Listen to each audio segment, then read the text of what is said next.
Welcome back to Next Scene Podcast taking on pop culture one scene at a time. Thank you for joining us for the eighth and final night of our Hanukkah special. I am your host, Sean.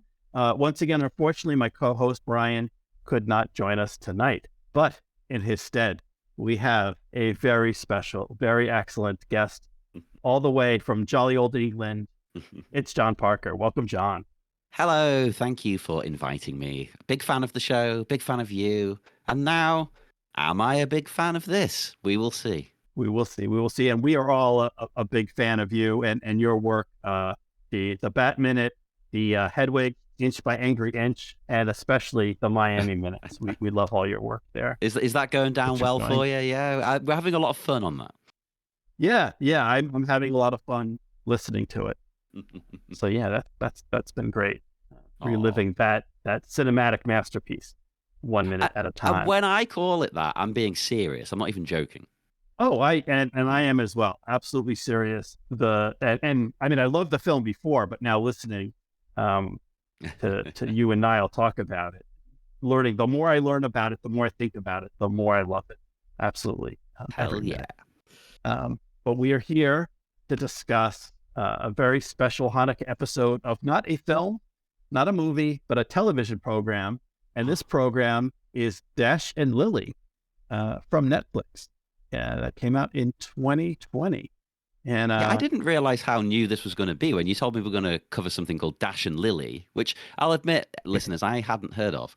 So I assumed, is this like from the 70s or something? Yeah.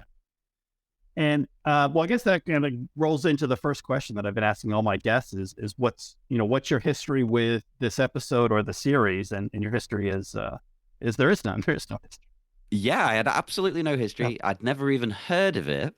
I've looked it up since watching. I didn't realize it was a book. It was based on a book, yeah.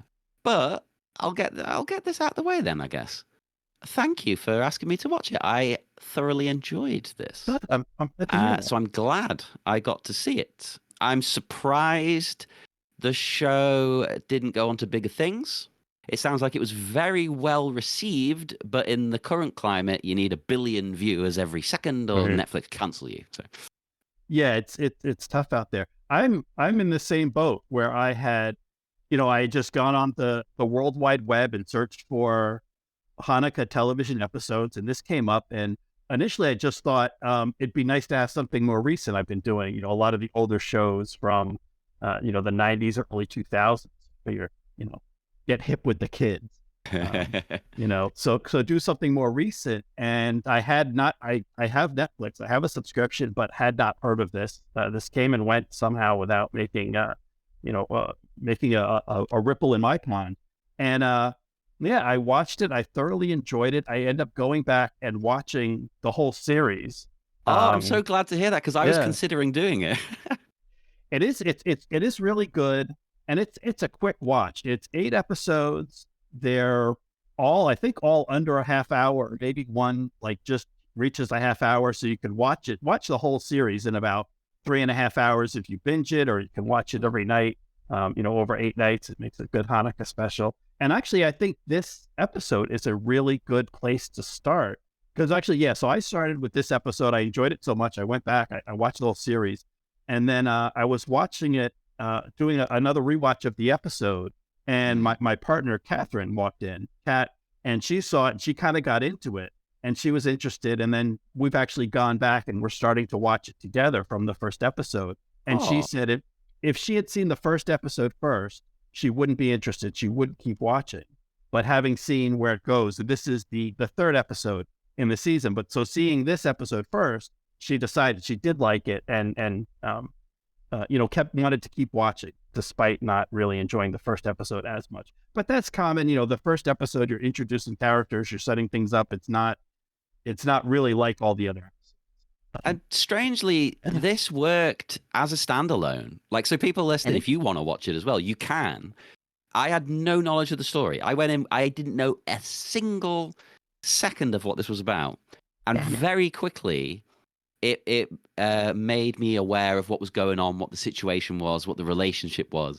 I didn't need to look anything up. Yeah. And I'm kind of, I'm kind of a little disappointed. Although I think this episode stands alone, well. I think the series it does have a nice little ending. It doesn't, end on a cliffhanger or anything. It does end on a nice note, so I think it is a good standalone. But a little disappointed. Yeah, I think there's. So it's based on a young adult novel, Dash and Lily's Book of Dares, and I think there's 3 books, or at least 3 books in the series. But then Netflix has said there will be no further series. They're just these. But I think they work as a nice little standalone. That's the thing. Yeah, I did actually. Right. That's one of the first things I did afterwards when I was considering watching it all.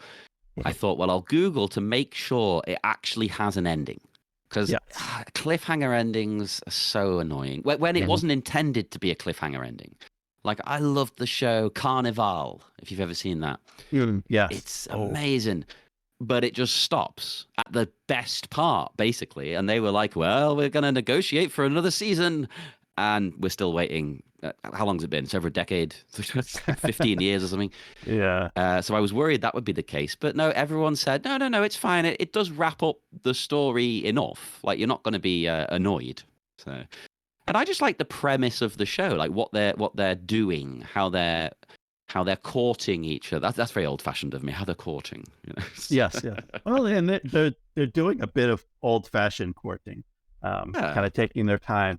So and I haven't read the books. I imagine that this series covered like the whole first book, which is why they have a good a status, a good ending at the end of the 8 episodes. And I suppose they could have gone on to further books for further series. But so the conceit of the series is you've got 2 young people, and I believe there's 16 in the books, but I think they may be 17 or 18, just a little bit older for the show. But so 2 people that are alone without their families during Christmas time in New York City. And so there's a girl or young woman, Lily, and the young man, Dash. And Lily's sort of a bookish, like a bookworm sort of gal. And to just reach out and meet people or meet a fella, she writes like some riddles and some challenges in a book, in a red notebook, and leaves it at her favorite bookstore in her favorite section with the books with her favorite author.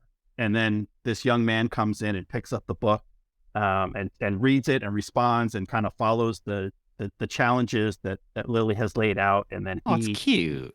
he writes back and he provides challenges of his own. So at this point, so this is the 3rd episode of the series. And so there's a little back and forth. They're feeling each other out. They're asking questions. They're pushing each other a little bit in terms of their comfort zone and what they may or may not want to do. And it's a nice little back and forth through. And they haven't met at this point, and I don't even think so. He knows her name, that's Lily, but she doesn't know his name. That actually comes up in the episode. So they haven't met. They don't know each other. They're just communicating through notes and messages left in this notebook. And he denies to his friends. I really like that bit where that he's like seeing her. It's like no, she's just someone I talk to or whatever. It's like no, come on, dude. This is basically a relationship. Yeah. Well, he's getting protective of her. So that's how it's getting serious. Oh, I tell you what though, I as a grown adult, I mean this with love, right? I find Dash a little bit emo and like a bit pretentious. He thinks he's really clever. So if I was that age, I would think he was so cool. If I was like 16 or 17, I would be like, oh, this guy's the coolest. I want to be him. Whereas now I'm a bit like, oh God, yeah, look at him moping around. Yeah. It's a little bit of that, and he's alone. He's alone in New York City, like he's alone in a big city, but he's got this great apartment that his parents are divorced. He's got this great huge apartment, luxury apartment that his father lives in, and his father is off somewhere with his latest wife or girlfriend, so he's left alone. But he's like, maybe it's sad that he's alone on Christmas, but then it's like poor little rich kid.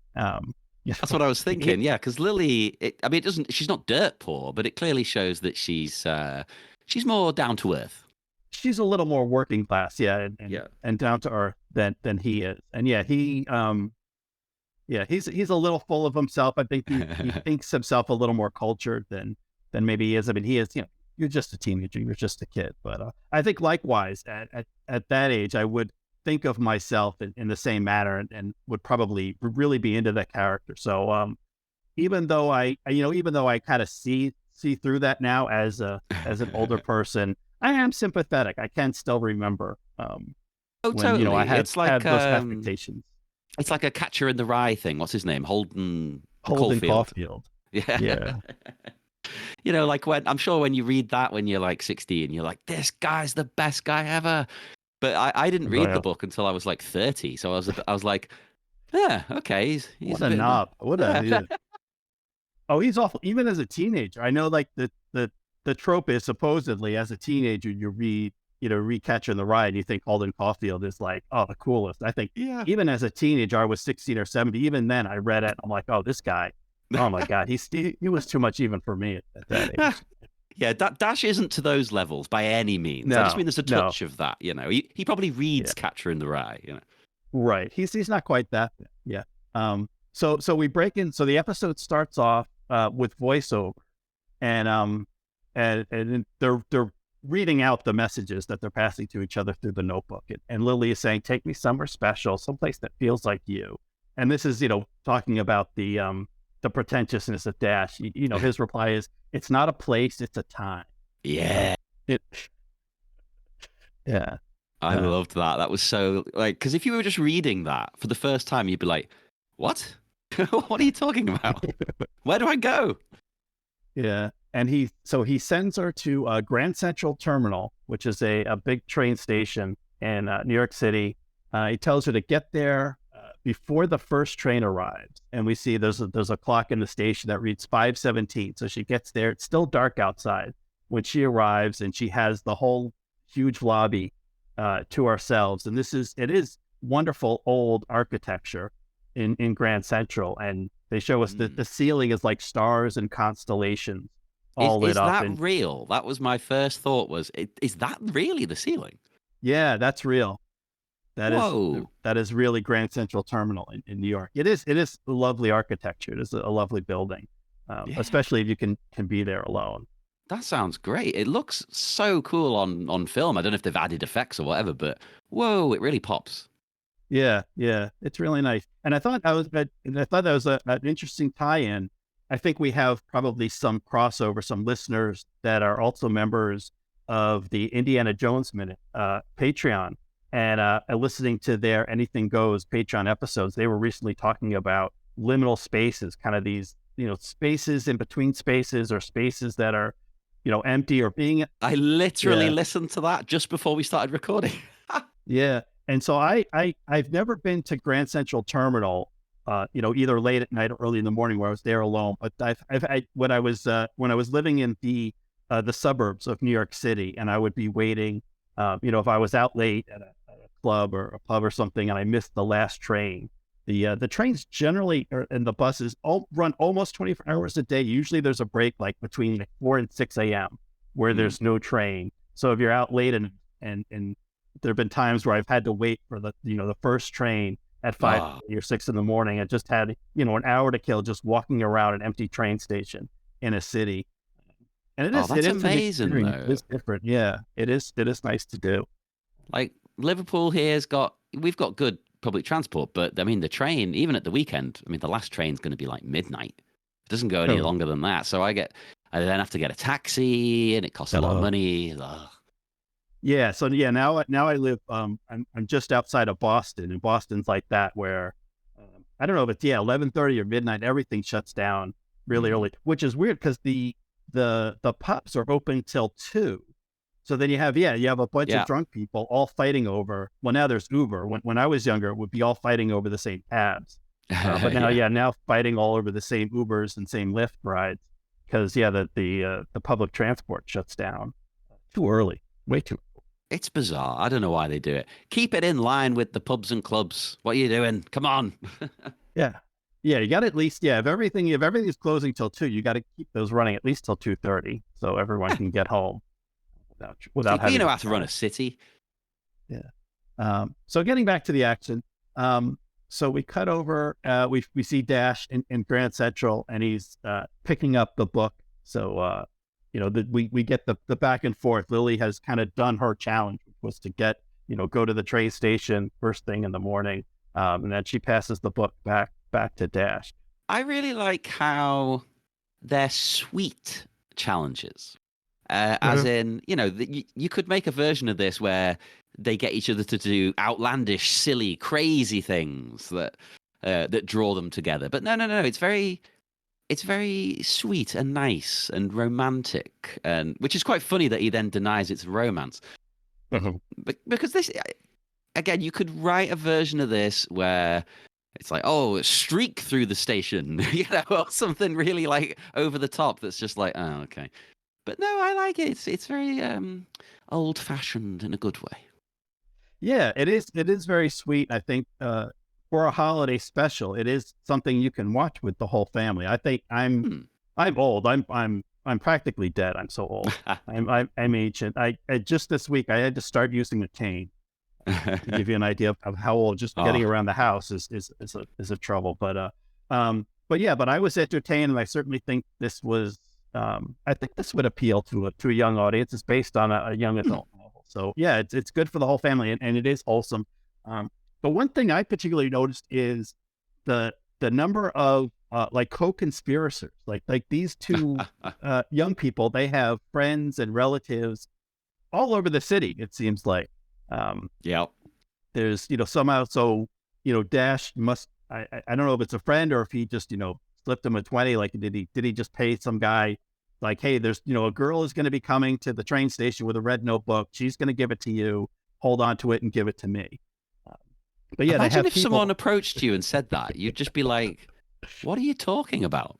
No. Yeah, yeah, no. And this is 2020, and I don't know if they really say when it is. I assume it's set like present day. Like this Hmm. is post 9/11 and pre-COVID. But yeah, there's terrorism, there's Yeah. weird things like especially public transport. The security is very high since there's a lot of people, and you know that's a potential target for someone who wants to do bad. Like if you just walk up to someone and be like, here, hold this, like someone's going to be not even hold this Ah, package, but someone's going to be bringing you a package, someone you don't know. a Because mysterious package. yeah, well, because then what they tell you, like when you're getting on a plane, there was nothing. Because has anyone had your baggage? Anyone, packed your luggage for you or anything? So Yeah.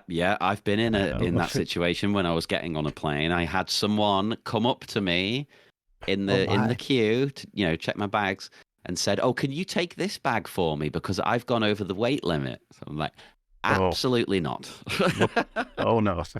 No, sorry, but no. Yeah.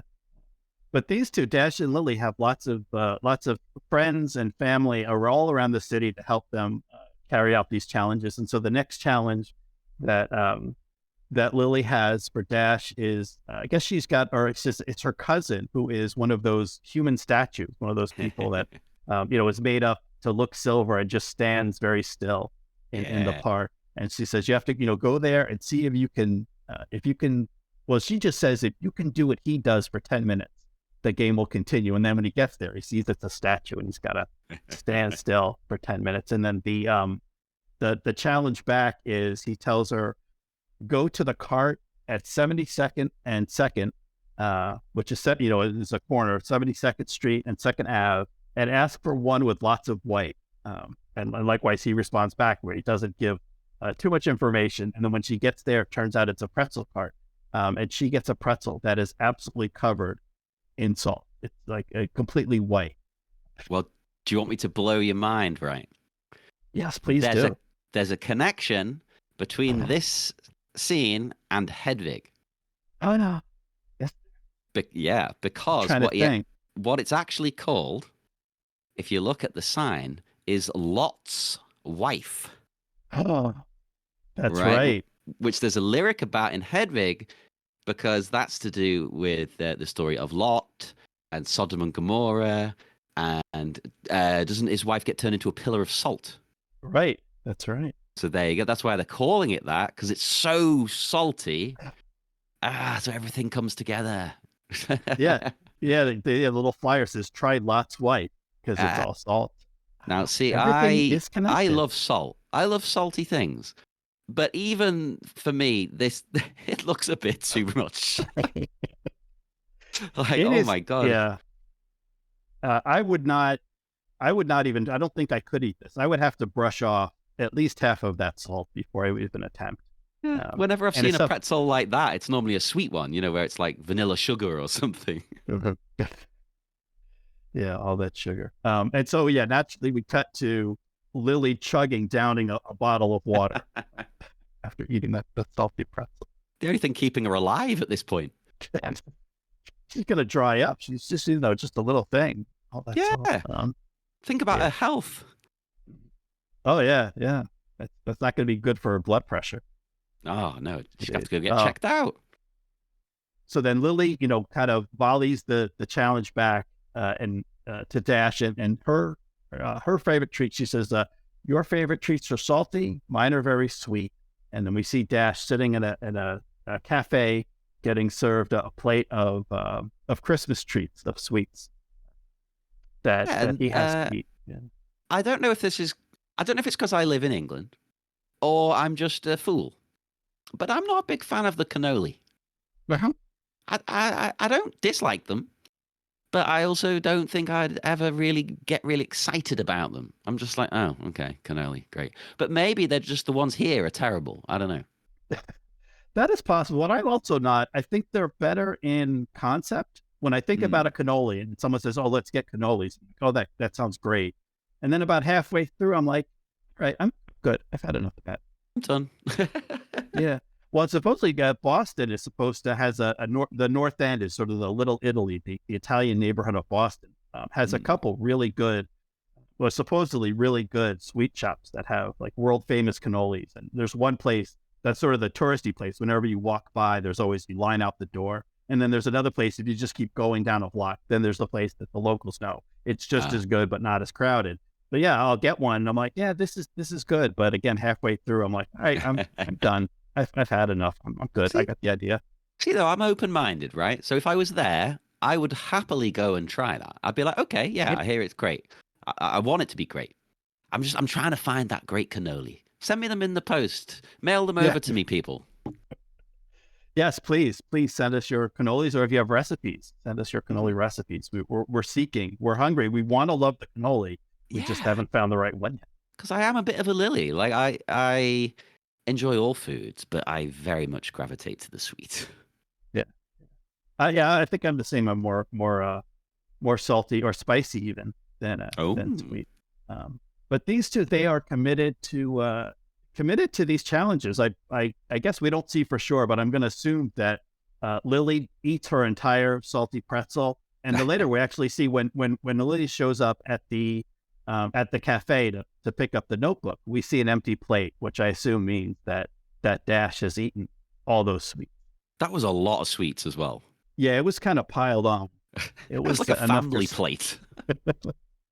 You meant to like pick and have like two or three, aren't you? Yeah, I don't know if her intention was, like, I guess there was like an assortment so he can kind of pick out his favorites. I don't know if the intention was for him to eat them all, but I think he did. I Yeah. think he cleared his plate, so He's good for him. dedicated, as you said. He does not surrender. No, he's Not for dedicated. love. So the next challenge is for Lily is asking Dash to describe his best Christmas, and of course, being the dark, brooding, serious, emo teenager that he is, his best Christmas is awful. Yeah, He he talks hates about Christmas. yeah, bah humbug. He talks about when he was 10, his parents telling him he's going to get two Christmases. He's going to have two trees and two sets of presents because his parents are getting a divorce. Oh, Oh, which is sad. Which is like, sad yeah. to be fair, because I understand the parents' approach, to like let's try and sugarcoat it first, but it is also a bit deceptive when that bombshell sort of when the bomb hits. It's like, oh great, yeah, two trees, two lots of presents. Oh right, okay, Yeah.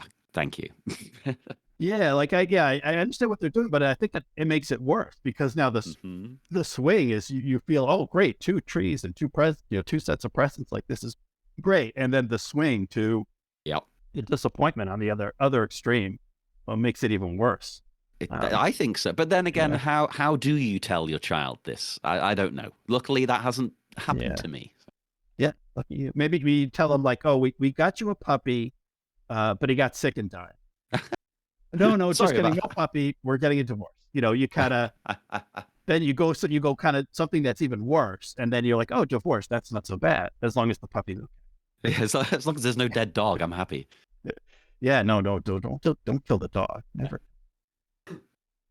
And so the then Dash his challenge back to Lily is to tell him about her worst Christmas, and she talks about her current Christmas where her parents are away in Fiji, and her grandfather is off in Florida with his girlfriend, so that she is home alone with her brother. And then she says, "Well, that's bad. My real worst Christmas was when I was in middle school, going to the winter dance, and she had made friendship bracelets for all her quote unquote friends." And we see the young, although I guess not much because she's in high school, so we're only talking maybe 4 years younger than she is now. But the younger Lily handing out these friendship bracelets, and then cut to an empty hallway where just the friendship bracelets strewn on the floor, where they have all just dropped them, and she can hear them laughing behind her back. That genuinely broke my heart. I was really upset. That is, yeah, it was upsetting. And then the sweet, they show her taking one of the bracelets and she's tying it on her wrist, and then cut to current day Lily, and she's still got the same bracelet. Yeah, I love that. Like, I've got friends who, they go to music festivals and they always keep the wristbands on that you get at the festival. It reminded me of that. It's like her version. Yeah, yeah. She's sweet. She's a I sweet really girl. felt for her when these kids were mean, because there was no need. She wasn't doing anything. She wasn't even being weird. Isn't that what he calls her? Weird. Yeah, it says, and that'll come back. Yeah, he's the one boy says she is so weird. And it's like, well, I mean, if you don't like her and you don't appreciate the gift, whatever. But that's not weird. It's just I didn't think that was weird at all. I think she's very sweet, and all those boys are awful. And Dash agrees too. So we cut to Dash with his friend Boomer at the pizza place where Boomer works, and he's talking about, well, he was gonna write back how he wanted to go back in time and beat up the boys who were, which is, it's a nice thought, and it's also good as it go back. Yes, isn't it? It is. And I tell you what, this scene was really good, I thought, because I suspected, from what little we've seen of the character at this point, he's a little bit emo, as we said, and things, and he clearly takes himself a bit seriously. He's probably an artist, he probably paints or something. I imagined, he's not going to tell his friends about this girl. Like, this is his secret thing. So it was quite refreshing to see that that's not part of the story. No, like, oh no, he's told his buddies about her, and they're all in on it. It's like, oh, okay, they all know who she is, what's going on. I thought that was really nice. It's close male friends without being bros. Yeah, that is nice, and that's more a 21st century thing. I think maybe young men are, they're still emo and they're still young men and everything, but they're a little more sensitive, a little more in touch with their emotions than certainly than I was at that age. But yeah, it's nice. So they show like he's got, he's not just all macho and puffing out his chest for his bros, as you say. He's got some female friends, like platonic friends. He can be friends with a young woman, with a lady, not have to go to a sexual place. That's how you know he's a good guy, and it's going to go somewhere good by the end of the story. I assume they hook up, but I don't know. I won't tell you. You have to watch. Wait and see. Actually, that made it sound sordid, hook up, but I didn't mean in that way. I meant in a nice way. They'll hold hands. Yes. Yeah, and I don't think that's a swear. I mean, you know how these things go, that they do. They will eventually meet, and Lily will learn his name, and they will get together. But it's all the journey. It's how does that happen? How do they manage to connect in the end? That makes it worthwhile. Oh, this scene as well, though, when he's in the shop, it's one of my favorite parts of it, I would say, because we discover that there's a gig happening with a band who have possibly the greatest name of all time. Which I mean, I'll leave that to you. You're the expert here. Yes, these are the Hollaback Boys with their And the genre that they're called. Did you pick up on that? Jewcore. Jewcore, which is a thing, which is a real thing. That's amazing. By the way, which at first I'm like, oh, that's kind of strange, but then I thought about it, like, oh, this makes sense because you think of the kind of the new music forms that have come out, and the 20th century was very robust in terms of introducing new forms of music to the world. There's jazz and blues and rock and roll and hip hop and rap, and these all come out of the ghetto. They come out of maligned sections of society. They come from the fringes, from the oppressed people. And who's been oppressed more than the Jews? Who's been on the fringes of society longer than the Jews? So so it makes sense. There's two members of the Hollaback Boys are posting up flyers for their show that night for their Jewcore. And we get a little idea of when this occurs. They mention it's a secret show happening the 7th night of Hanukkah. Yeah. And this being Netflix, the entire series was released at once. Was released on November 10th, 2020. And so if I assume, and I will assume that this action happens in that year in 2020. So that year, Hanukkah was from December 10th to the 18th. So if this is the 7th night of Hanukkah, that means it is December 17th, right? If I did my math correctly, yes. No, so that's what I was thinking in the back of my head. Yeah. So yeah, I think you're right. It is December 17th, 2020. As I don't know, that doesn't really impact anything, but I thought that was just nice to know when things are going on. No, that is. I like knowing a time and place to put the context of the story. Mm-hmm. Yeah. And so Dash grabs the grabs a flyer and runs out of the pizza place, and the one of the boys hollers after him, says, "Goyim are welcome." Goyim is the term for people that are not Jewish. I guess he's assuming Dash is not Jewish. You shouldn't assume, but maybe he knows everyone in the neighborhood, intimately. I don't know. Yeah. So I think this didn't have, being on Netflix, this doesn't have the usual commercial breaks that broadcast television the U.S. has. So I kind of just decided, okay, for me, this is the end of the first act.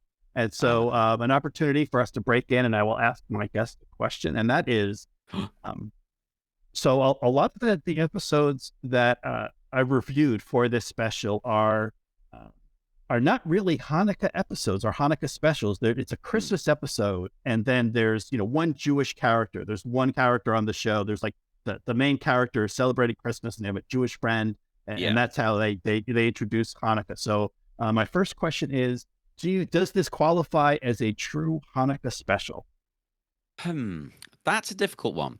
I think in some ways it would do, and in some ways it wouldn't. I think it feels quite real. Like maybe this is what a kid would do, over Hanukkah. Like, oh, I'm going to a party. I'm having fun. I'm seeing my friends, But does that make it a normal TV special? I mean, the plot doesn't center around the holiday specifically. Right. Correct. So there's a good argument either way, isn't there? But at the same time, the gig wouldn't be happening if the holiday wasn't happening. So exactly. I'm going to go with, yes, I consider it meets enough of the criteria, but it's not corny.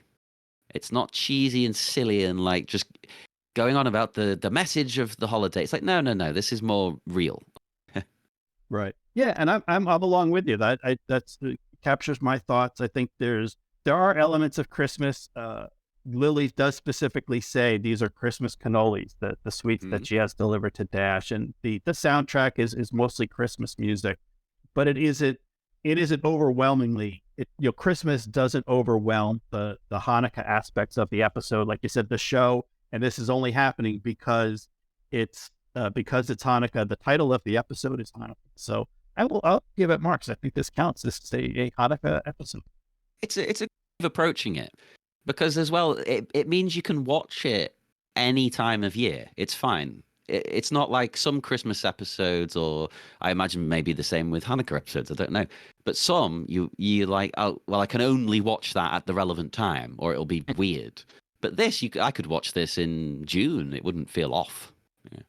Yeah, there's certain aspects of the whole show that it leans on it specifically that it's these these two young people are alone during the holidays, but it really could be any time of year that they're just two kind of two lonely young people, or kind of two social outcasts that they have some friends but not a huge social circle, and they're looking to meet people, and they go through this notebook thing. So yeah, maybe I need to take some tips from them. I need to get a notebook.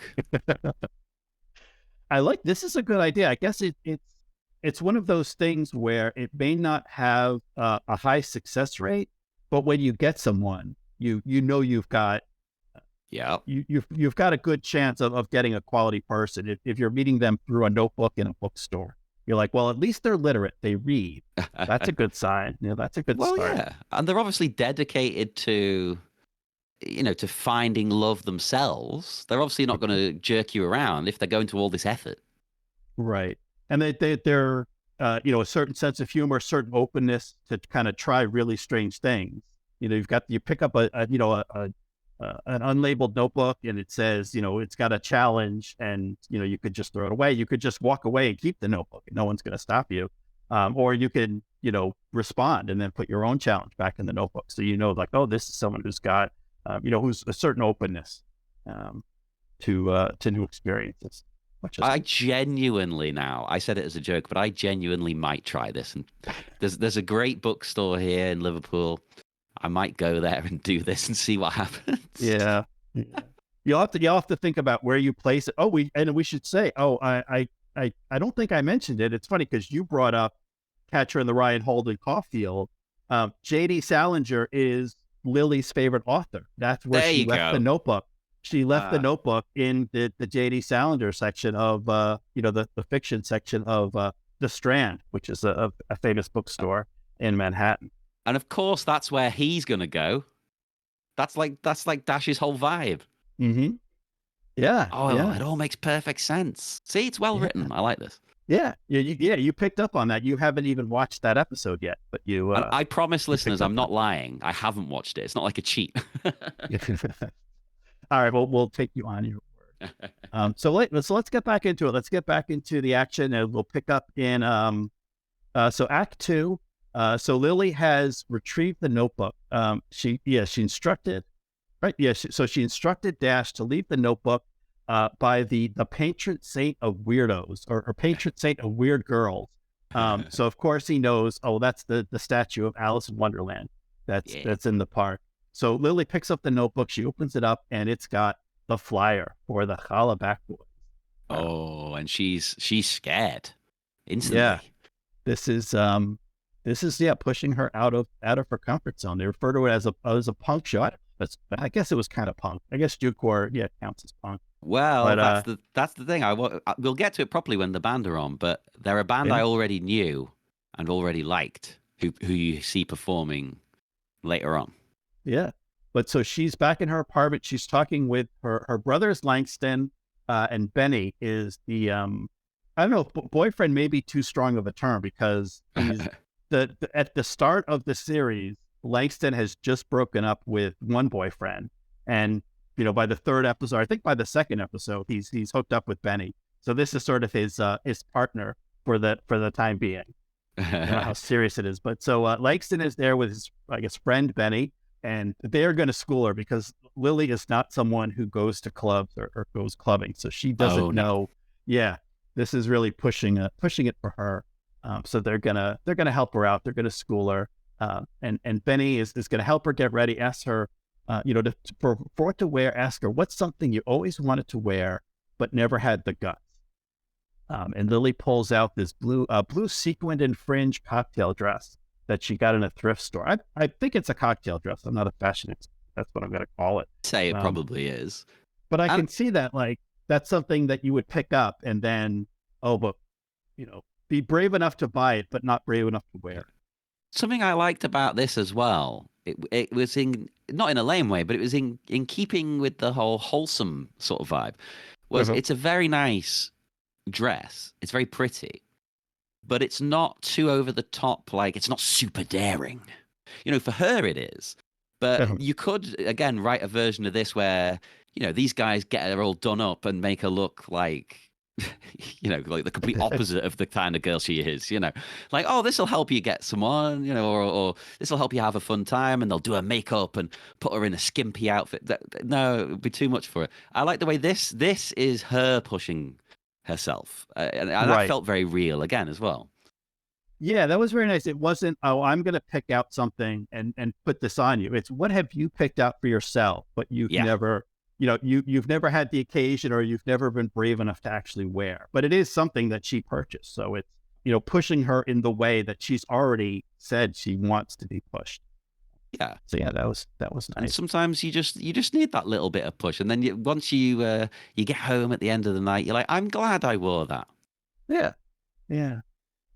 And this is funny because I actually I had a blazer, a jacket, sort of like a suit jacket that was blue sequin, very similar to the dress. Actually, would probably go very well with the Oh, dress that Lily wears. And I never wore it. I never yeah, I was never devastating. brave enough to actually wear it out. And I think I don't know if I threw it away or maybe I donated it. Hopefully, I donated it to a thrift shop so someone else could enjoy it. Yeah, I never Well, actually wore it. listeners, let's all group together and replace this jacket for Sean. We'll buy a new one, and you'll finally go and wear it for us, won't you? No.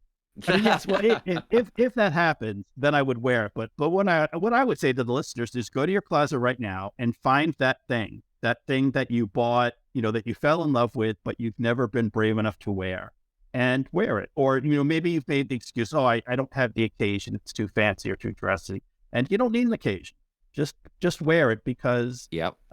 because at one point you liked it, you thought it was good for you, and it should get out. It should not just hang in that closet or I that drawer. always take inspiration in that front from the model Dita Von Teese, Uh, who says she even dresses the way she does when she's going to the store.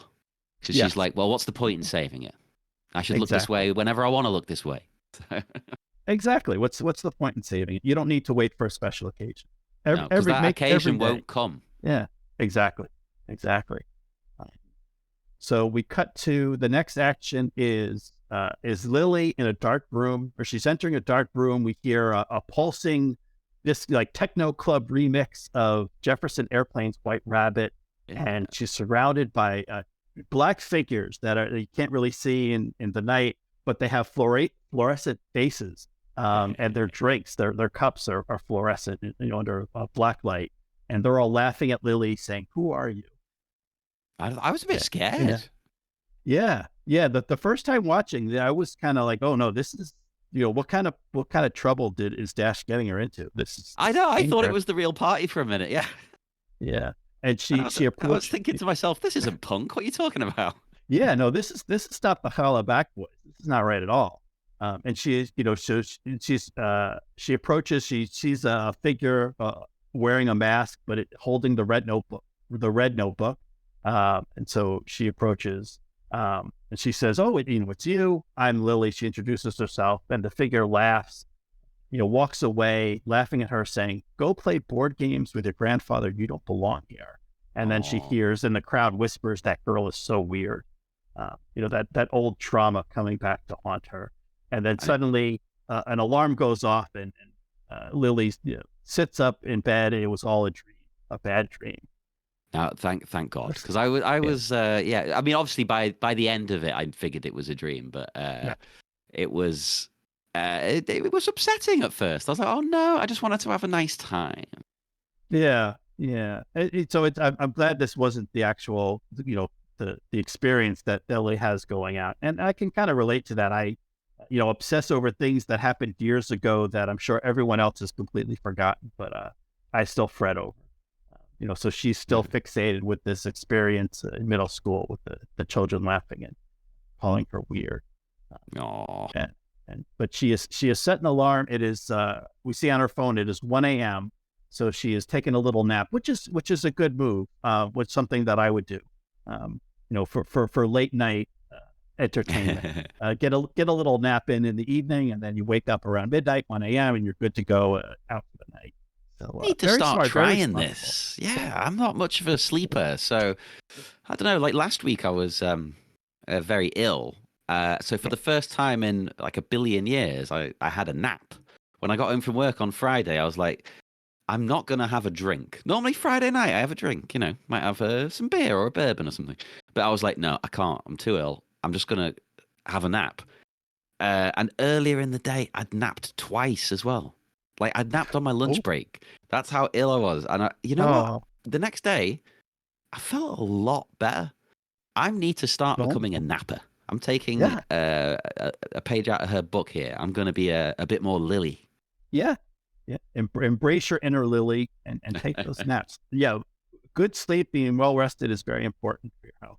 So your body can heal while you're sleeping. So then we cut to Lily is getting out of a cab. She's holding the flyer. We hear Dash in voiceover saying, "If you're staring at Hollow, you made it." So she's at the club, and there's, I guess, there's a drag queen or a man. Well, I don't know, maybe not a drag queen, but there's a man dressed as a woman working the door who is Definitely a drag queen. yeah, okay. Um, and I will say, so this, maybe I shouldn't say anything. This, no, I started, so I should finish. This actor appears elsewhere in the program, in another Oh, episode. So a little teaser, if for my guest and for the listeners, if you only watch this episode and you haven't yet been sucked in, and we haven't yet caught you into, watching the entire series, I will send out this teaser that I don't know if it's the same character or not, but this actor does appear again elsewhere in the series. So that'll be something for well, you to look even when for. they're not in, even if they're not in drag, I imagine they're quite a presence. Yes. Well, or they appear in it's a different sort of drag. I will say it Oh, that way. A different sort of costume. So you'll just have to watch and find out.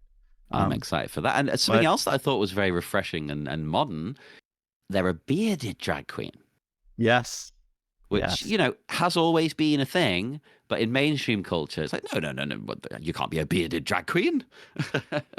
right. It was always about. I mean, I guess more of the tradition of a female impersonator, where you're supposedly trying to pass as a woman Yeah. and demonstrate traditionally feminine characteristics. No. You can mix and match. Sex and gender is much more complicated than that. You can Oh, have society's expectations of feminine dress and have the secondary male characteristics of facial hair, chest hair, and so forth. We can mix and match. We can mix it up. Yeah. Yeah. absolutely. And that's why it felt quite modern again. I was like, oh, the kids of this generation wouldn't remotely question that, and that's fantastic. Mhm.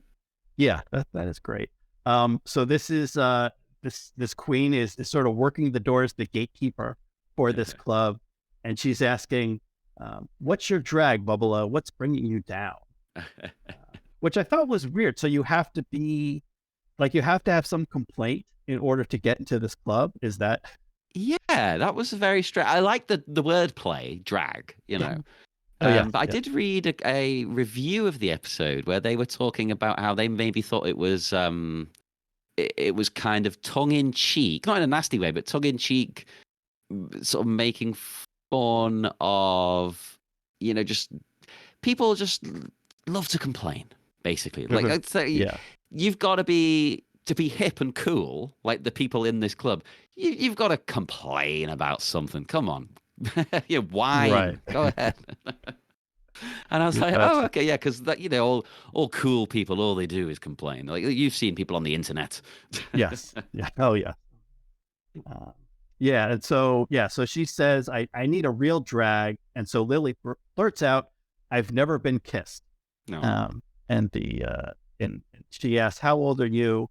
He says, "I'm 17." Oi, okay. And lets her in the club. I guess 17 is really old to not have been kissed. Even though I wasn't Uh, kissed till I was 18, but still. but this is New York City. This is the Big Apple. They're kissing all the time. Yeah, these kids these days with their loose lips. Yeah, kids. So Lily descends. So this club is below street level. She walks down, and I will take that as the end of Act 2. And I will ask my guest another question. Oh. And this question is, so does this episode capture the spirit of Hanukkah? And that is whatever that means to you. Whatever you think of is the spirit of Hanukkah. Does this episode capture it? Right. Well, I'll have to preface this with I don't know too much about the true spirit of Hanukkah. Okay. It's one of those things I've never, because I didn't grow up with any kind of religion in my house at all. My parents aren't against any, but they're also not religious in any form. They're not Jewish, they're not Christian, they're not anything. So I had to pick up things along the way, learn by myself. So I only know bits and pieces. So the bits and pieces that I do know, I mean, I would say probably not that much, really, I would say, unless I'm missing some sort of a subtext kind of thing. Okay. Because it's not 100%. It's not about Hanukkah, is it? As we said, it's an important part of why these things are happening, but it's not like it's not one where you sit down at the end and we've all learned a little moral lesson today. Yeah. So it happens during Hanukkah, but not necessarily Hanukkah centric. And I think I'm with you. I'll give it half marks. Because of that. It does capture, and we'll get a lot more Hanukkah content coming up in the final act. Oh, I think I know what you're going to bring up. Yeah. Is it what the band talk about? Yes. Yes. Because so Hanukkah has been around for a little bit over 2,000 years, and the holiday traditions and thinking have kind of evolved over that time. And I think I talked about this a little bit in a previous episode. But I think how it figures here is, so nowadays we talk about Hanukkah and it's the festival of lights and it's the miracle that this oil that was only supposed to burn one day, it lasted for 8 days. So we have this 8-day holiday where we light candles and lights and everything. Isn't that great? But that was not always the focus of the holiday. Hanukkah, so the telling of the entire tale, if you remember way back to the first night, when we discussed the Rugrats episode. So this started with a battle. It started with the Jews being oppressed by an evil king, and a band of religious fanatics called the Maccabees fought back. And for the first couple centuries, the holiday focused more on the military victory, on the rebellion aspect of the holiday.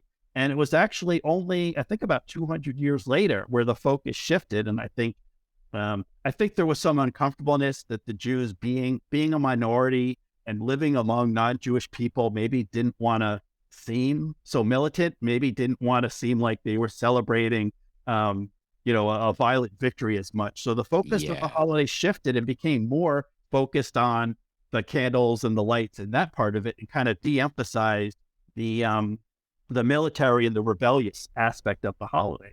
So I think that's a good shift then, because then it becomes more enjoyable for like a community, isn't it? Yeah. So I certainly understand that shift. But so in terms of, so how does that, is that captured in this episode? The light aspect, the candle 8 nights, no, not so much, but the rebellious episode.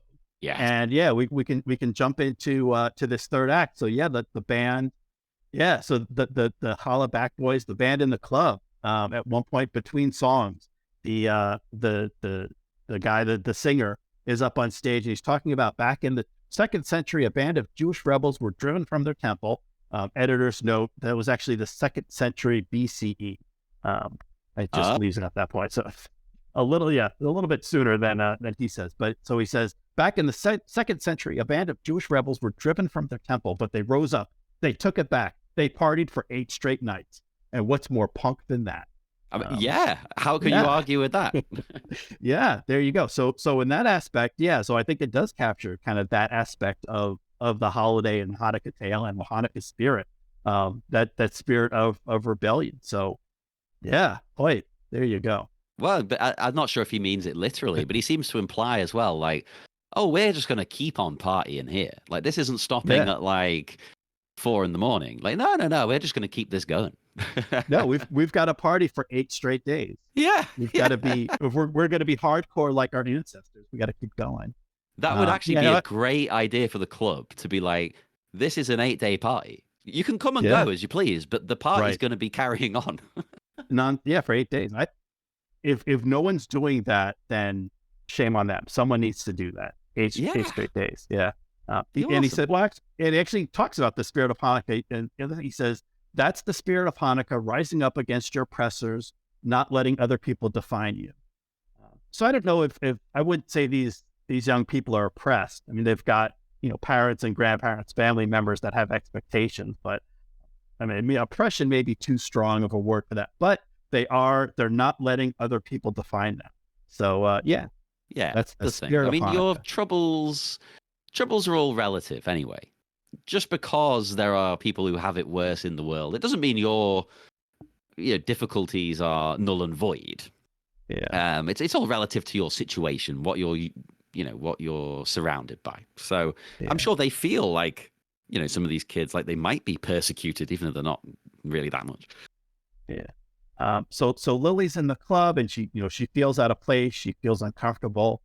She bumps into, she bumps into a drunk girl, a drunk woman that starts yelling at her. And, so there's two obviously inebriated young women who are yelling at Lily, and she backs away and she bumps into a guy and he's like, look what you did. I just got that drink. And, I think this was speaking of things being connected. I just saw the other day, I think it was on Facebook, but I saw something that said an adult losing a drink they just paid for is like a kid losing a balloon. Yeah. Oh, that's perfect. Oh my God. And I thought, And yeah, so this guy loses the drink that he just got. I can understand that in PP's in it. yeah, and I tell you what, you got to be careful with this because I've never really, I've never really encountered too many violent episodes while out drinking. But there was one a couple of years ago where my partner at the time, this is not her fault in any way, right? The Liverpool had just won the European Cup in the football. So, Dang how sports fans are. It's the same over there. Yeah. Even if they win, they're not happy for some reason. They decide that they're going to cause problems for people. It's like, no, okay. So they'd filled the whole bar, and we're trying to get out because we just want to get home. We'd been watching a band in the basement, and she slightly nudged someone with her elbow because there was no room and they wouldn't move out the way. Barely spilled a drop of his drink, and he just flipped out on her. He went crazy, and he grabbed her hat and like threw it to the ground and was screaming at her. And it was like, oh, whoa. Oh. And I was like, even though I'm not really a fighter, you know me. I was like, what am I going to do? I'm going to have to step in. But then another guy at the bar turned around and went, hey, she's a woman, leave her alone. And then smashed him in the face with a beer bottle. Oh, my. Oh. And I was just like, and then they just started brawling everywhere. Blood was flat. So we just ran. We're like, go. So be careful if you knock a drink. Yeah. Yeah. So I think this seems like a better crowd, like a more chill crowd. But yeah, in the wrong pub or the wrong place, you spill somebody's drink or slightly touch them, it could be trouble. And so Lily dashes off and she cuts the line and runs into the restroom, the bathroom. And, she's wet. The drink is splashed on her. She's crying. And she looks into the mirror and we cut to, she's looking, well, not herself at the mirror. She's looking like she recognizes something. We cut to Dash writing on that mirror. She's writing, get back out there, Lily. Which is sweet. Like he shows like he knows her enough at this point to know like, oh, she's going to be hiding in the bathroom and she's going to need some encouragement to get out there and get on the dance floor. I thought that was great. And it wasn't too far-fetched because what's the worst that could happen, right? If he goes and writes that message, what's the worst that could happen? She doesn't see it. Oh, well. Exactly. Yeah. Like it's not like crazy over the top. Oh, she had to find that message. Yeah. It's just like a bit of insurance. Yeah. Yeah. And that worked out well. So Lily leaves the bathroom. She heads back out.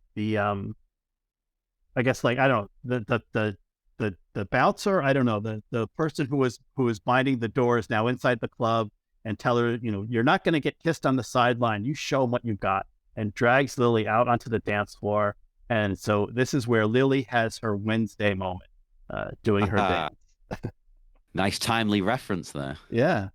Well, I guess Lily did it first, so it was Wednesday who had a Lily moment. Yeah. But yeah, so Lily gets out there and she does her thing. She's kicking up her heels. She's doing, she's dancing to the beat of her own drummer. She's doing her thing. I loved that because nice. I can't dance like a normal person either. And why would you want to when you can dance like this? This is cool. This is from the heart. It's her soul. Yeah, she's doing great. Now, so I want to talk about, I wasn't planning on talking about the band, but you brought it up. So I wasn't able to really find anything on, other than they mentioned, I mean, I could find like the two actors or the two gentlemen who are posting, who we see putting the flyer up. But you said you recognize this band? I do recognize the band. I know I was gonna say I know them. That makes it sound like I'm friends with them. No, I know of the band. I've got a couple of their albums. They are called Golem. Oh, Golem. And they are a rock / klezmer band from New York. And it's all like mixing traditional Eastern European Jewish music, but making it, rocking. They often would gig with Gogol Bordello, for instance. Okay, that's how I found them, actually, was because well, first I was a World Inferno Friendship Society fan, and then I found Gogol Bordello, and then I found Golem. As far as I know, they haven't brought out an album for a while. I think 2014. Yeah, because I've got four, actually. No, I've got three. I've got Fresh Off the Boat, Citizen Boris, and Tants. But that was 2014. I think that was the last album. But they've done some songs since then, because I think they had a few lineup issues, over the years. But they're awesome. I love them. They're so high energy. They were also on another show. He's been cancelled now, but they were on Louis, Louis C.K.'s show. Oh yeah. Yeah, and they were really good in that. Fantastic band. I love them so much, and I couldn't believe they were on this. I was like, oh my god, they're back! They're back! Because there was a couple of years there where you didn't hear anything about them. I'll have to look into it. Yeah, I went to their website real quick, and they have a list of shows, but it ends in 2019. The last show listed is in December 2019. Well, you know what might be part of that though, because then they would film this, and then there's COVID. Yes. What happened in 2020 where a band may not be doing more shows? Yeah, and I suppose some bands, still are probably like, oh, we haven't got back together yet. We've been doing side stuff in the meantime. So. Yeah, I mean, I'd recommend checking them out. I think there's some really, really good stuff by them. They're it's kind of Gogol Bordello-y, a bit less punky, but still with that edge. I will check them out. I mean, I enjoyed what little we heard of them in this episode, and then a vote of confidence from you, John. Well, then that's all I need. Yeah, so, yeah. I can't praise them highly enough. Like, who else have they played? They played with. They've played with like Amanda Palmer, the Dresden Dolls, I think. People like that. Oh, okay. So it definitely sounds up my alley musically. Yeah. So, I will dig into that. Yeah. So Gollum. Yeah. Good. Okay, cool. So that's the band. So Lily is dancing and she's drawing the crowd. Like they clear the dance floor her, like where everyone's dancing, standing in a circle, and she's dancing in the middle and they're cheering her on. And at one point she, grabs someone and she does they do like a train where they're all, not like a Congo line. She's holding a person and that person's holding someone behind them, and they kind of run throughout the club. And she comes around, she gets back to the dance floor, and the person working the door grabs a crown off of the head of Miss Menorah, and places that crown on Lily's head. And speaking of recognition and recognizing people, I wonder if you recognize Miss Menorah. She's on we see her very briefly, so it's okay if you don't. But I wonder if you recognize her. I didn't. I thought she seemed really cool. But now you're making me think I should know who this is. Oh God, I'm going to kick myself, aren't I? And it's I will say I did not recognize her. I only know this because I looked at the credits. But Miss Menorah is played by Dusty Ray Bottoms. You might know from season 10 of RuPaul's Drag Race. Oh my God! Right, I did think, she looks familiar, but I thought, well, it's probably a similar drag makeup to someone else. Oh my God, it's Dusty. Yeah, yeah. I mean, she was out early. She was out on the fourth episode. She didn't really go very far in Oh, I her loved her though. season. I thought she had a So really cool sort of that's okay. style. Yeah, yeah. Yeah, I mean, yeah, as soon as I saw the name in the credits, I'm like, oh, okay, Amazing. that was funny. Yeah, a familiar name. But again, yeah, she's on really quick. It's really easy to miss. Oh, that's made my day. That's great. Yeah, yeah. So we're connecting all Oh over my the God, I've place. just made another connection. Holy crap. Yeah. I was in the background looking up some songs to send you by Golem, and there's a Mhm. video from 10 years ago of them performing The Origin of Love from Hedwig with John Cameron Mitchell. What? What? I didn't know that existed, and I love both. And they're performing it Wow. at The someone's origin of wedding. What the love. hell? Oh, that was a great wedding, I'm Oh, that's like sure. the greatest wedding That of was a all wedding I time. would What the want to hell? be at. Yeah. Everything we God. like and are talking about today has just been combined into one. So who knew that Dash and Lily Yeah. was connected to Hedwig in two ways? Yeah. In two ways. Wow. That's great. So cutting back to the action here, Lily is approached by a guy who is not Notebook Boy, but it's the jerk from middle Ugh. school. And he says, "Oh, did you bring a notebook to a club? You are so weird." Going back to that same Hmm. thing, the same thing that Lily is fixated on, the thing that was in her dream, and now here he is saying it again, calling her weird. I've got a question to ask you here, right? And I'm not defending him. Of course I'm not. I don't like Uh-huh. bullies. But I got the vibe that maybe this time he wasn't trying to say it in a nasty way. It was more like in a like, oh, you're so weird, you're cool, you know. But because of the trauma, she's Uh-huh. like, oh God, he's called me weird again. Because he seemed to genuinely, he went after her. He Yeah, followed her out the club, like, oh no, Lily. Like, I think he just meant it in like a friendly, like, oh, that's kooky, you know. But, you know, once you've hurt someone, they might have this reaction.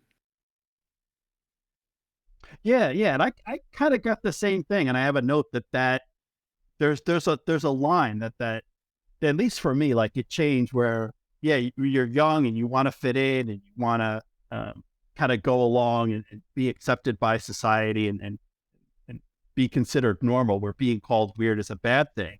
And then at some point, I mean, I know for me, it was more in my 20s, a little bit later, where you're like, well, if you are, be who you are. And if it's quote unquote what society considers normal, that's fine.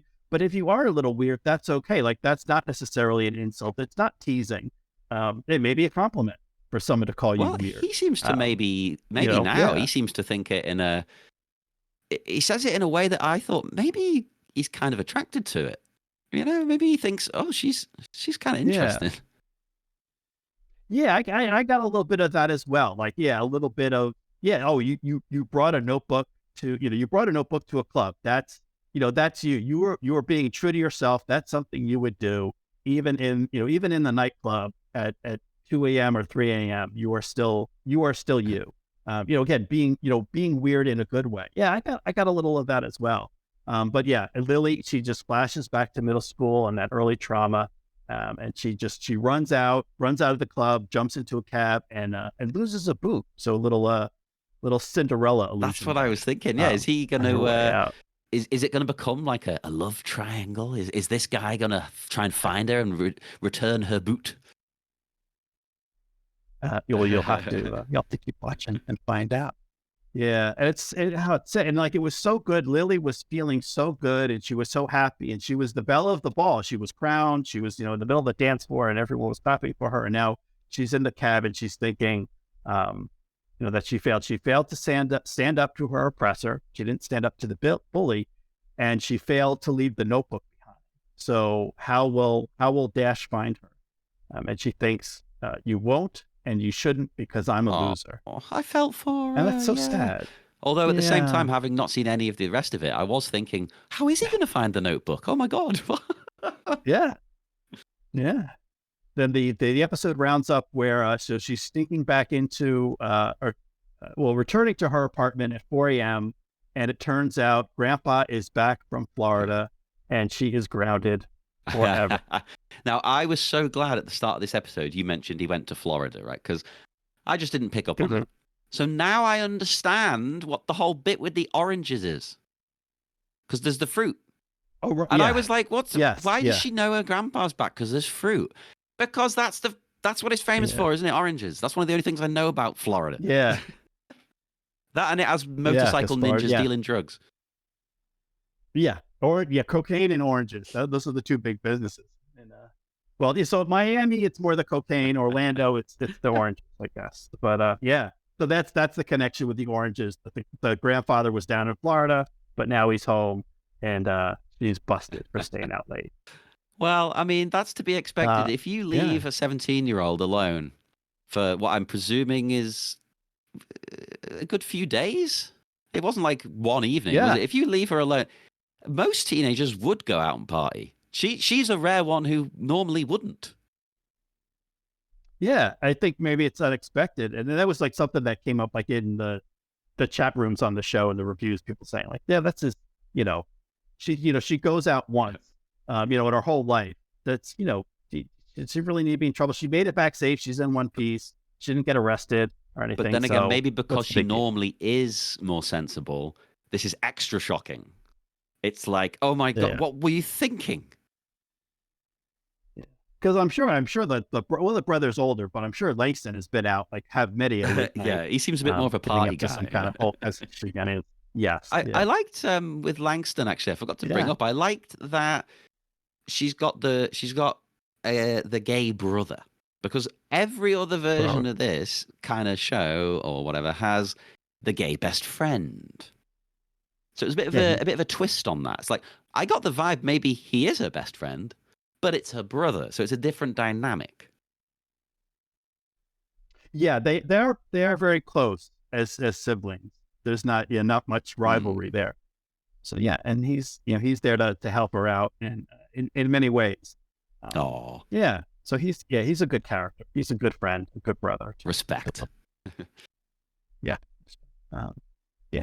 So wrapping up so that wraps up the action of the episode, and I've got my third and final question that relates specifically to Dash and Lily, and that is, and I suspect I know the answer, but you can follow your heart. But my final question is, so with the holiday specials that we've done in the past, the Home Alone, and Home Alone 2, and the other films that we've talked about, one thing we talk about is tradition. We talk about the holiday movies and the things that we watch every year. So Dash and Lily Hanukkah episode, do you think, is this episode suitable for a yearly tradition? Is this something you could watch, every year around this time? I think so. I definitely think so. It's an easy watch. You don't need a lot of context. It fits the tone of the season. And I had a lot of fun with it. I think it would be something I could actually decide I might make into a little tradition. It's very sweet. It's very romantic. I like romance. But it's not too saccharine. Yeah, that's what I liked. Yeah. Yeah, and once again, I assure you, listeners, we did not compare notes beforehand. This is all in the up and up. But yeah, you've captured my thoughts.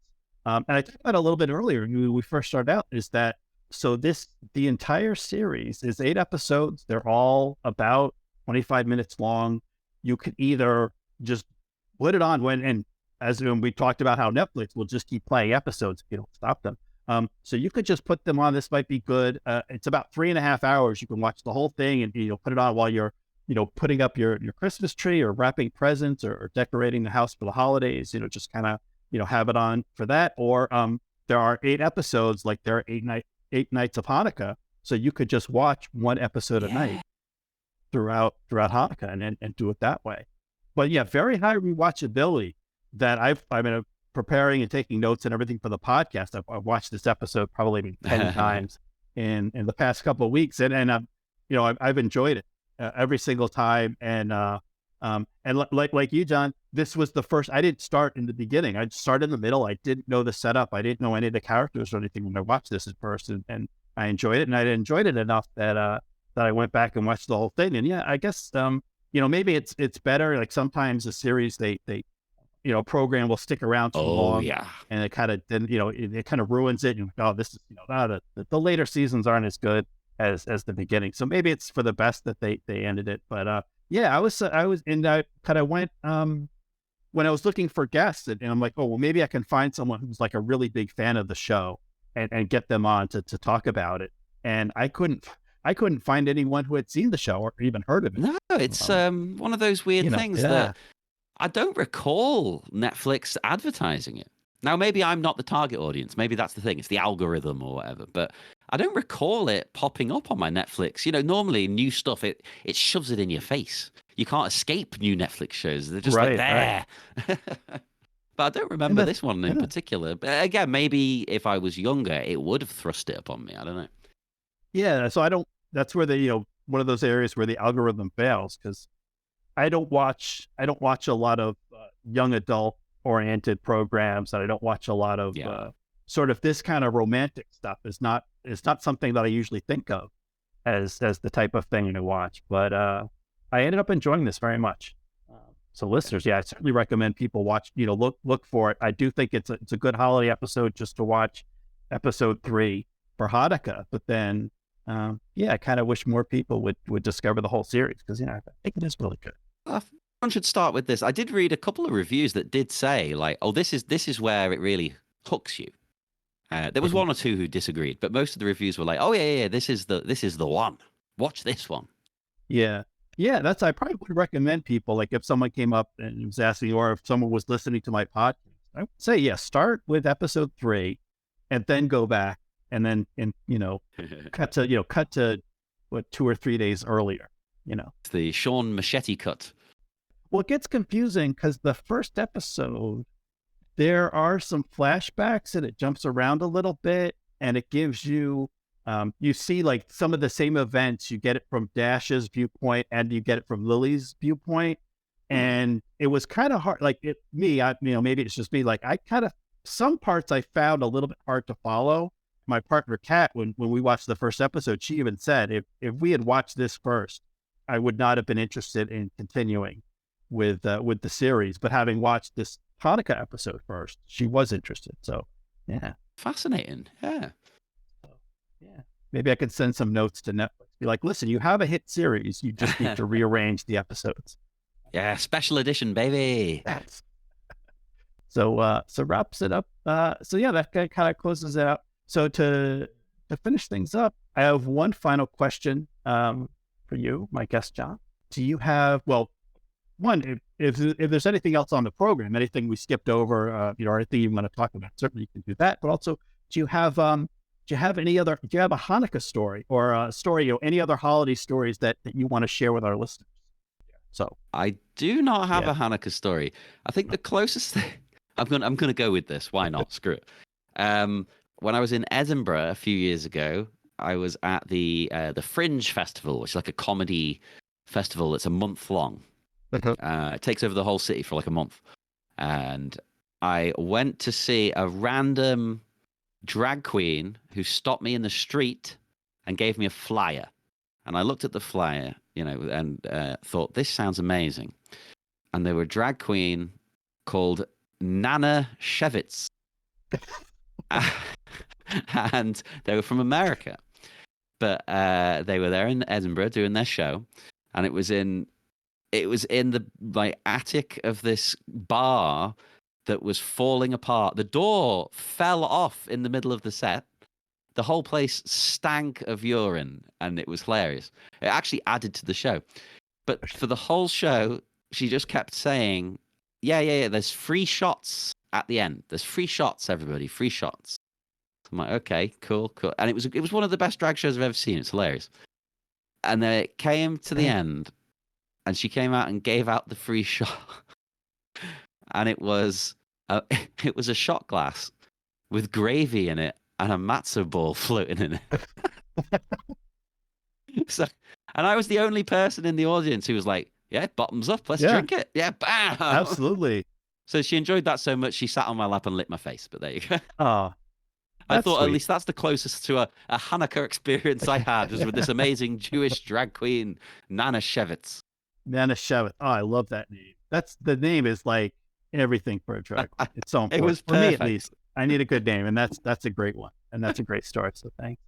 So that wraps it up. This is our 8th episode of 8 and the 8th night of Hanukkah. So I hope everyone enjoyed it. So I want to do a little bit of recap, and I have to. I'll recap all the episodes that we covered, and I want to let the listeners know. So reach out if you've got a favorite Hanukkah film, story, television episode, special that we didn't cover. Let me know. We'll probably do another. We'll have. There's certainly many more, so we'll do another Hanukkah episode in the future. So let us know. We are on Facebook at the Jelly the Monk Club is our listener society. You can chat at us at NextScenePod on social media. I think we've got an email address, nextscenepod@gmail.com. Give that what happens. But so recap. I'm going to go from bottom to top. So starting with, and this is on my my new rating scale out of 8 candles, and our worst episode, our lowest rated episode was Frasier, which got 2 candles. I think really Frasier. Yeah, we agreed, and that was we had your co-host Niall on. We agreed it was a very good episode. It was very funny, very entertaining, but it was not a holiday episode. It really didn't, wasn't particular to Hanukkah or Christmas. So on my 8 candle scale, it did poorly. It only got 2 candles.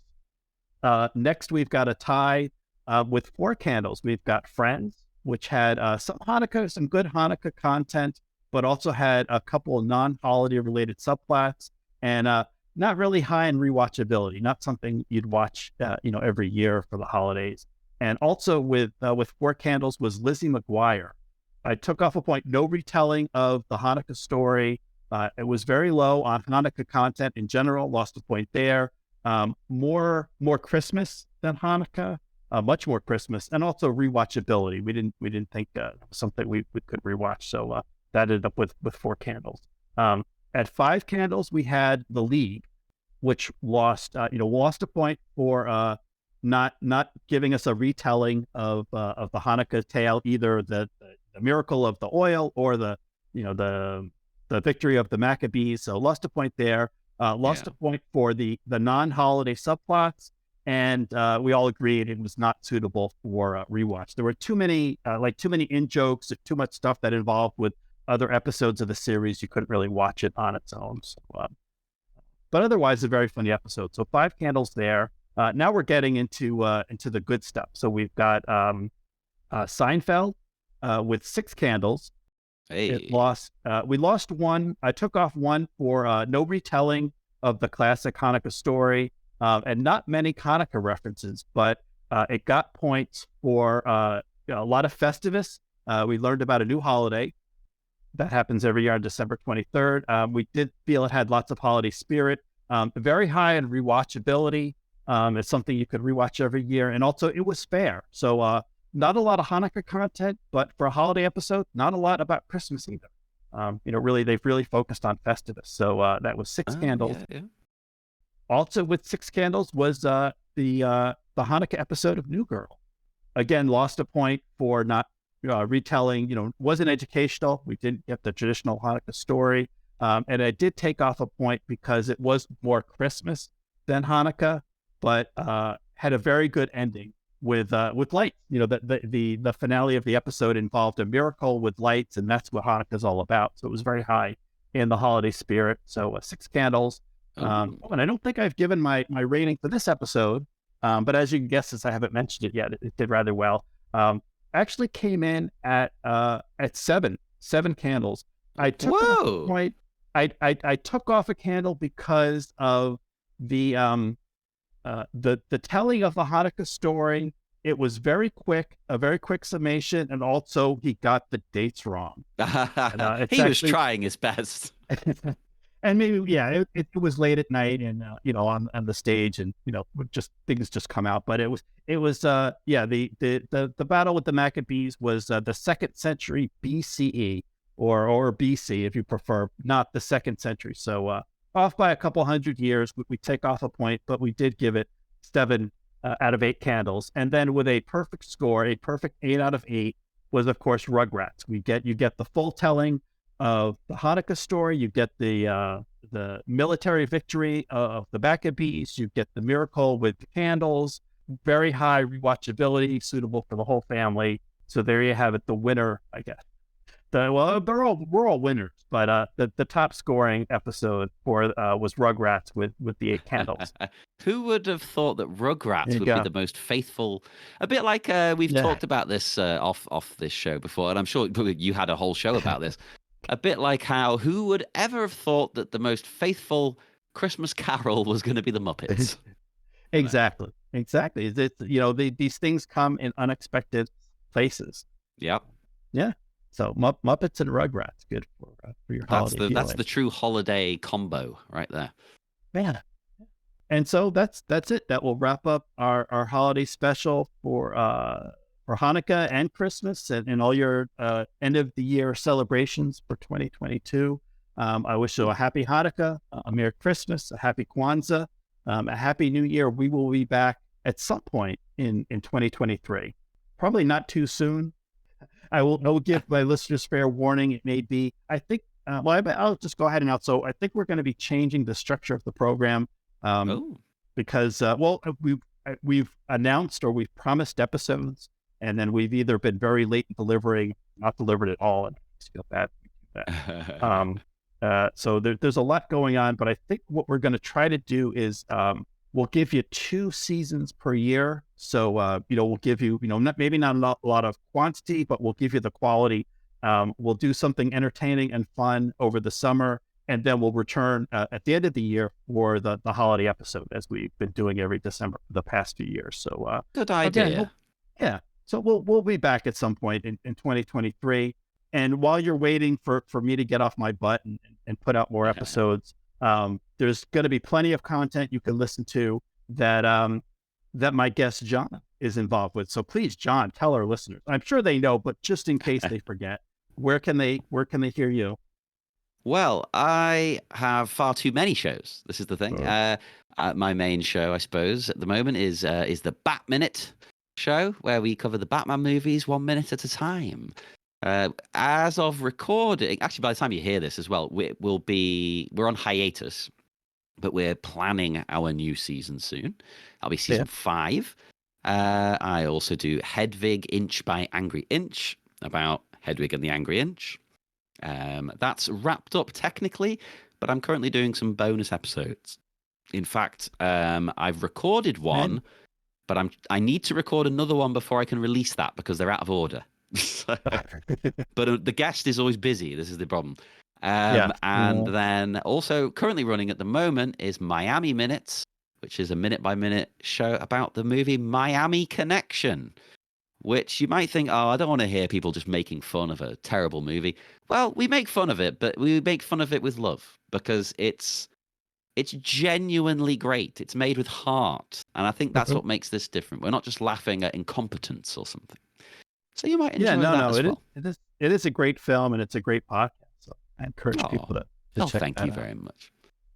Yeah. I will say, like, I think of, I guess we'll kind of tying into the episode where we talked about how, weird can be a compliment if someone calls you weird. It's not necessarily a bad thing.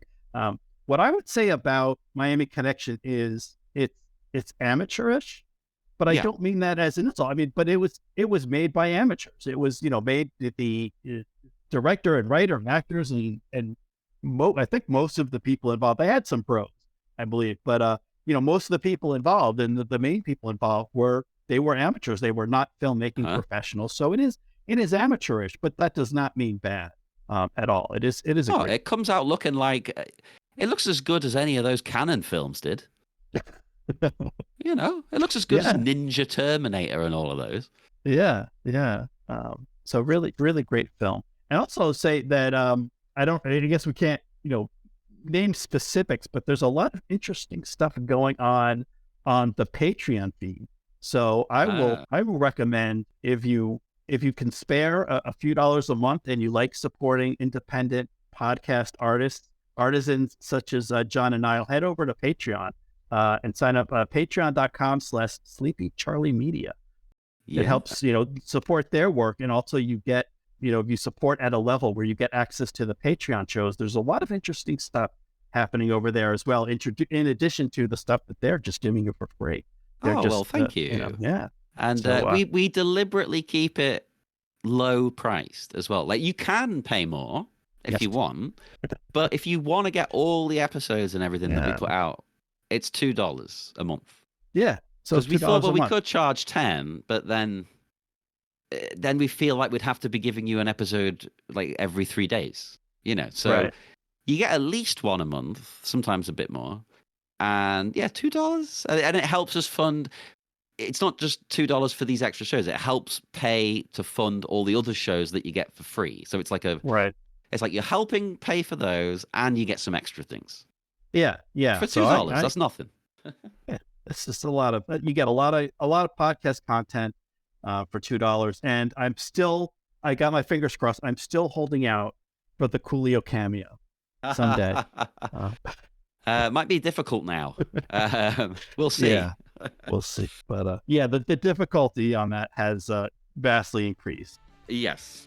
R.I.P. our buddy Coolio there. But so that wraps it up from us at Next Scene Pod. I hope for all our guests, all our listeners, I hope you and yours are safe and healthy for the end of this year, and have a great 2023 coming up. And we will see you on the next scene.